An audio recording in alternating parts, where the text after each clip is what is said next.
Hey, hey, check 1 2. Check, check 1 2. Hey, hey. 1 2. Hey, hey, hey. Check. 1 2 2.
Good morning. Buenos dias. Isn't it beautiful to hear the El Paso High Band practicing behind us? We may hear the strains of the next song coming through over the course of this conversation, but I was just thinking about the fact that Charlotte and I, raised by Melissa and Pat, along with our sister Erin, grew up about 4 blocks from here. And when I would walk to El Paso High, I would walk through this park, climb over this wall, and then make my way down the side of this mountain and see Chris and Jim and Robert and our friends at El Paso High. And is definitely a part of who I am, helped to form me and shape me, and makes me so proud of this community, who we are. Just looking out at everyone who's taken the time to be here this morning. I just want to begin with my gratitude and my thanks and an expression of my overwhelming pride in this community at this moment. After this horrific tragedy on August 3rd, where 22 lives were taken from us, dozens more injured and still grieving, many still at Del Sol and University Medical Center, not yet through the woods, but being pulled through by their families and their friends and this community. The way that we have met this tragedy, though we were targeted because we are a community of immigrants, because we are a community that's 85% Mexican American, though they tried to define us by our differences, I think we showed just how strong we are, and I hope gave an example to the rest of the country about who we can become as America. Last week, we went over to the memorial. It's just outside of the Walmart. And we were paying our respects along with hundreds of El Pasoans. There was a band playing. There were matachinas dancing. There were preachers praying. There were families who, just in silence and through tears, were trying to take in what had just happened to this community and to this country and to all of us. And I remember that a chaplain found me and brought me over. He said, "There's somebody that I'd like you to meet." And he introduced me to a gentleman named Antonio, who was kneeling in front of a cross, and on that white cross in black paint it said Margie. And the chaplain told me he's been here every single night since that terrorist act, in front of that cross that represents his wife, that woman he loved, that woman with whom he built a life, that woman who means everything to him. He doesn't have other family in this community, doesn't have a lot of friends right now to grieve with, but I want you to go meet him, and I want you to ask him about his story. And I did, and I went up to Antonio and told me about Margie, and just the most beautiful smile broke through on his face. And I thought of the grace that he was showing to me and to others who were there to mourn with him. You could forgive him if he was consumed by his grief and didn't want to talk to or listen to or be with any of us. But that wasn't the way that he responded. And then the chaplain, and I didn't know how this was going to work out, he said, "Antonio, stand up. Tell the hundreds of people here about your wife, Margie."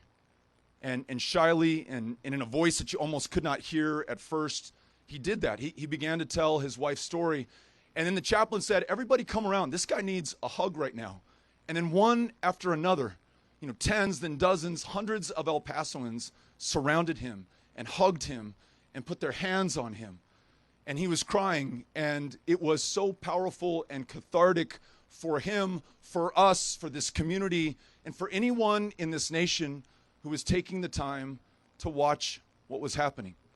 And that's just one of many stories that we've learned and that we've witnessed over the last 2 weeks. Flying home from Las Vegas, Nevada, when I got the news, a young gentleman named Chris walks up to me and he says, "I'm flying back to El Paso as well because I just learned that my mother, Rosemary, has been shot at that Walmart, and I have no idea how she's doing, what her condition is. Nothing, no news." And I said, "If it is any help, my wife Amy, would love to join you. And he said, that would be great. I could use the help right now. We went over to UMC. When you walked into that room, Chris, and your mother, Rosemary, who had been shot in the chest, both of her lungs perforated, tubes coming out of her chest, snaking through the hospital sheet, coming down onto the floor, a mask over her face, the biggest smile I've ever seen produced by another human being, to see you in that room, and for your sisters to be there as well. And the strength and grace to greet me, a complete stranger in her life, and to make sure that I felt welcomed in her intensive care unit hospital room. To meet the nurses and the doctors and the frontline staff that were going to make sure that she was going to make it. And I wondered to myself, where in the world does she get that strength and that courage? Well, the next day at Del Sol Hospital, I found the answer. It was her mother, who was in her early 80s, who was also shot in the stomach. And though she was shot, in the aftermath of that shooting, she tended to other victims in the parking lot and inside of the store. Before she ever thought about the wounds that she was walking with, that ultimately forced her to have to sit down and then lay down and then be taken into a hospital where again her life was saved by extraordinary El Pasoans from this community, one of whom, when she was on her way into her shift, a doctor in this community stopped me and she said, "Hey, Beto, I love the way this community is coming together right now. And I just want you to know that I'm going into my shift right now. I'm a doctor. We're going to keep saving these lives. But I also want you to know that I'm an immigrant. I'm not unlike so many people in this community, so many millions in America who by their very presence and their sacrifice and their service make this country great." This is a beautiful community. One of, if not the safest cities in the United States of America. Safe, not despite the fact that we are a city of immigrants. More than a quarter who live here came here, chose us, left their hometown, their family, their culture, their language far too often, to start anew here as strangers in a strange land, to do better for themselves and for their kids, but also to do better for us. And they have. And this connection that we have with Ciudad Juarez is one of the most beautiful that you will find between two cities from two countries anywhere in the world. 3 million with two histories, two nationalities, joined, not separated, by the Rio Grande River, forming something far greater and more powerful than the sum of their parts or the number of people involved. We went to one of the funerals in Ciudad Juarez.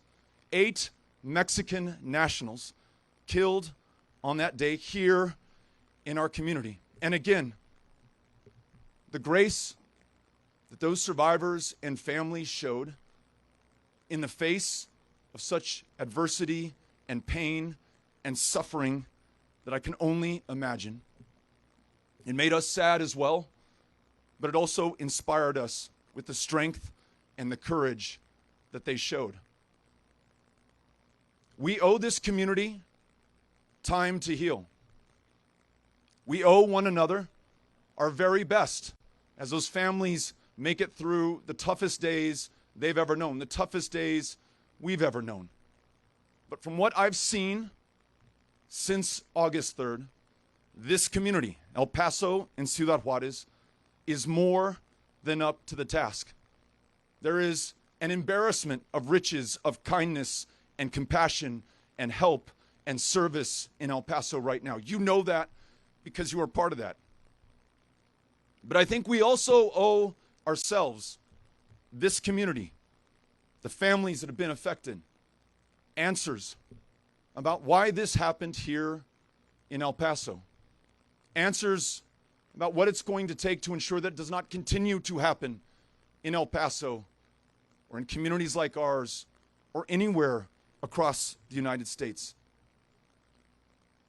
I begin with the gun that was used in that act of terror and the number of guns that we have in this country right now. You may have read the news that the killer's mother, when she learned that he had ordered an AK-47 and had received it, called the police in Allen, Texas. What does my son, who is not enlisted in the military, who has no need for a weapon of war, no training in it, what does he need with this gun? Though she may not have known how to articulate the question, she was asking for help for herself, for her son, and really, by extension, for this country. I know from listening to the surgeons and the doctors who have treated these gunshot victims at Del Sol and UMC, some of whom also serve at William Beaumont Army Medical Center, have been trained in combat trauma care. The wounds that they are seeing are like the wounds that they saw in Afghanistan and Iraq. These weapons, like the AK-47, were designed to kill people as effectively, as efficiently, in as great a number as possible, and that's exactly what they're doing. When you listen to the doctors describe the internal injuries of these survivors, it is absolutely horrifying. But to this point, we have a Congress too craven to act, a democracy not up to the task, that favors those who can pay for access and influence and outcomes, the complicity and the silence of those who are in positions of public trust. And that's exactly what has happened here in this country. We have a racism in America that is as old as America itself. An intolerance towards those who do not look like, or pray like, or love like, or speak like the majority in this country. That's part of our story, and we absolutely need to tell it, to face it, to acknowledge it, if we are ever going to change it.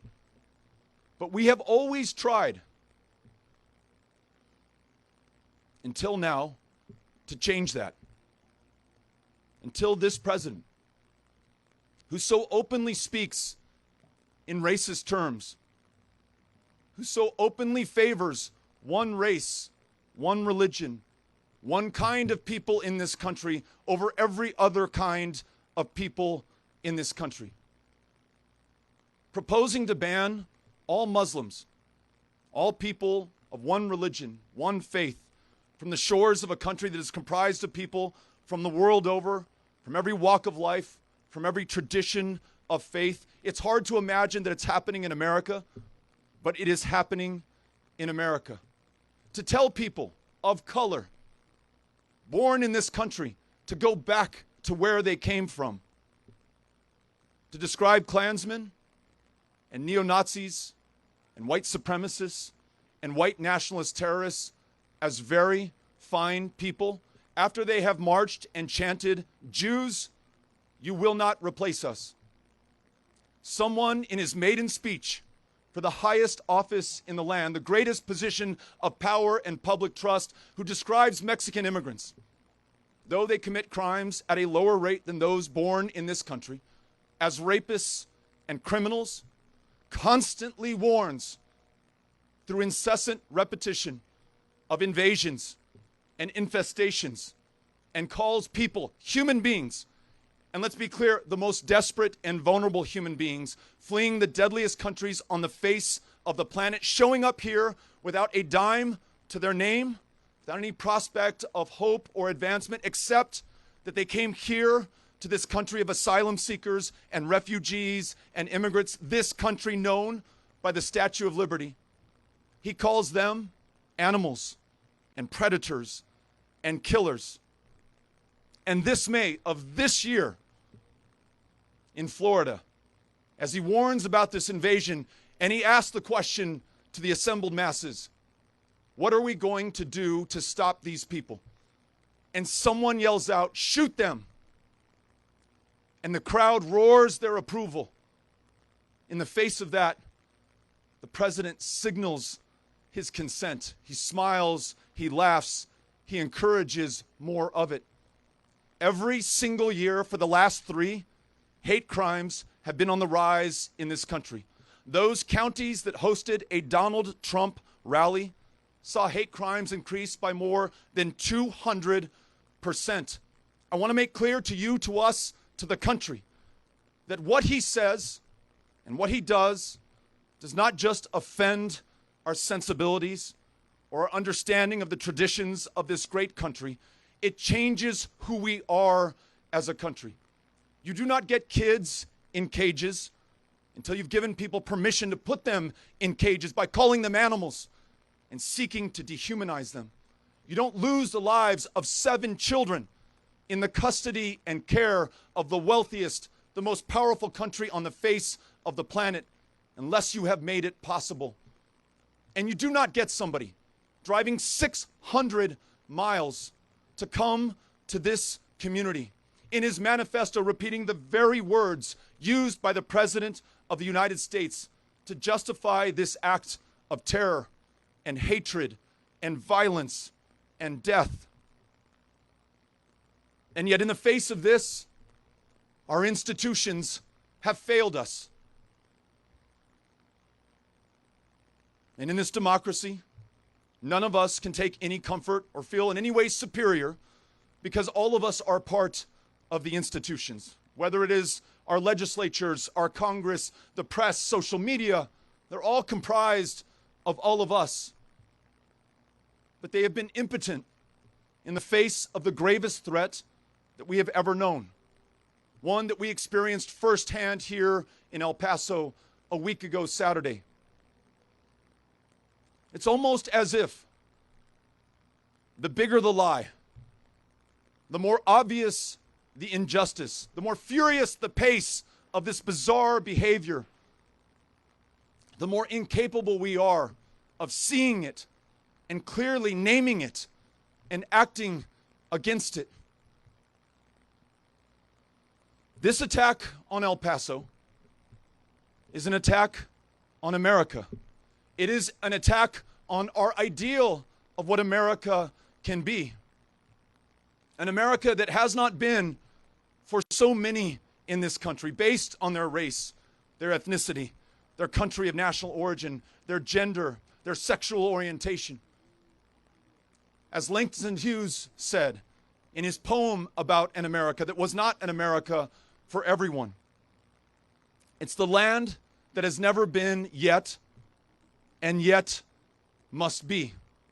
It is in this land, in this very community, after the election of this president, at LBJ Elementary, that a 3rd grade student approached us and asked, why does the president not like me? It's in this country, in Houston, Texas, when I retold that story, that a family came to me and they said it resonates with us because we have a 3rd grader in our home. She's not Mexican American, she's Muslim. And she wonders if there's some other country we're supposed to go back to. Though she was born here, though she's a U.S. citizen here, though she's just as American as anyone else. When we allow this country to be defined along lines of race and ethnicity and religion, we allow a commander-in-chief to not only welcome that, but the violence that follows, to defy our laws, our institutions, and any ethical or moral boundaries. The end of that road is the end of this idea of America, the end of an America where every single one of us could belong and have a future. I'm confident that if at this moment we do not wake up to this threat, then we as a country will die in our sleep. The response to this has to be that each of us make a commitment to see clearly, to speak honestly, and to act decisively in this moment of truth. I, for one, see more clearly than ever that in a country that has 320 million people, but 390 million firearms, that we have too many guns, too many people who own them and use them and threaten us with them right now for the good of this country, for the good of the 40,000 of our fellow Americans, our fellow human beings who will lose their lives to gun violence this year and every year going forward until we change course. And I see more clearly than I ever have that not only do we need universal background checks, not only do we need red flag laws that would stop somebody when they pose a danger to themselves or someone else, not only do we need to end the sale of assault weapons and weapons of war that were designed for the battlefield and have no place in our communities, but we must, as a country, buy those weapons, take them off the streets altogether. There are millions of them today, and their ability to inspire terror, to make our kids and your kids afraid to walk into that classroom at Mesita or El Paso High, because we know as a country we've accepted the murder of 6- and 7-year-old children where they sat at school. We've accepted high school students being hunted down in the halls of these institutions like El Paso High right behind me. It is time for us to be bold, to stand together, to stand up against those interests who would prevent us from saving the lives of our fellow Americans. It is more clear to me now than it has ever been before that when we do not make progress on the human dignity of our fellow Americans, the ability to work a job and just one job, not 2 or 3 because you're paid a living wage, to be able to depend on health care as something that's a right that you don't have to worry about so that you're well enough to live to your full potential, to know that your community, that you and your family count. Not only is it the right thing to do to make sure that this country is realizing its full potential and promise for every single one of us, when we fail to do that, we provide fertile ground for the kinds of demagogues that we have in office right now who will use your fear and your frustration against you, against us, against one another. Demonize immigrants and minorities. Blame them for the problems that you have. I see more clearly now than I ever have before that immigrants in this community, in this state, in this country will continue to be attacked, not just killed as they were at the Walmart, but terrorized as we just saw last week in Mississippi. 600 people who came to this country for the privilege of working the toughest, shittiest jobs that no one else here would allow their children to work, in chicken processing plants, in picking cotton and working in the gin, working 2 or 3 shifts, maybe making a minimum wage if they're lucky. Far too often their immigration status used as leverage against them to pay them something far less or nothing at all.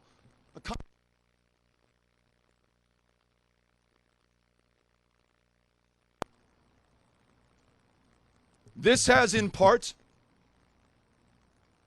caused this kind of treatment of the people who make America great, who are part of who we are, who are the very fabric of our lives. And the response to that is no more being defensive or being on the back foot or apologizing for who we are and who we want to be. It is using the example of El Paso, Texas, and showing that when we legalize those who are in this country, when we free dreamers from any fear of deportation by making them U.S. citizens, when we elevate the asylum seeker, the refugee, that person who has no other hope or choice but to come here, not only is it good for them, it is great for the United States of America and fundamental to any success or strength or safety or security we could hope to have. And I see more clearly than I ever have before that if we do not tell our story, others will tell it for us. This proud community has to tell the world just who we are and what made us so special. And to remind ourselves that though we have something absolutely extraordinary here in El Paso and Ciudad Juarez, though we are separated by hundreds of miles from the other centers of power and population, as Martin Luther King reminded us, we are all caught in this inextricable, inescapable network of mutuality. We're tied in a single garment of destiny. Sooner or later, the challenges, the problems of this country will come find you, as they came and found us on August 3rd. So telling the full and real and true story of this country. Just who made us great in the first place, on whose backs America was built, and whose descendants could profit from it, and whose descendants were virtually locked out from it. And knowing that and confronting it directly, clear-eyed, gives us the best chance of writing the next chapter of that story, whose ideal and goal and vision must be true and real equality and equity for every single one of us, every single American treated with the dignity and respect that they're owed as Americans, as human beings, just the way that we do it here in El Paso, Texas. Monday, Amy and I took Ulysses and Molly and Henry to school. This morning, we rushed them out the door. Janine gave them a ride to Mesita and to Wiggs. And I got to tell you, there's some part of me, and there's a big part of me, that wants to stay here and be with my family and be with my community. I love El Paso. There have even been some who've suggested that I stay in Texas and run for Senate. But that would not be good enough for this community. That would not be good enough for El Paso. That would not be good enough for this country. We must take the fight directly to the source of this problem, that person who has caused this pain and placed this country in this moment of peril, and that is Donald Trump.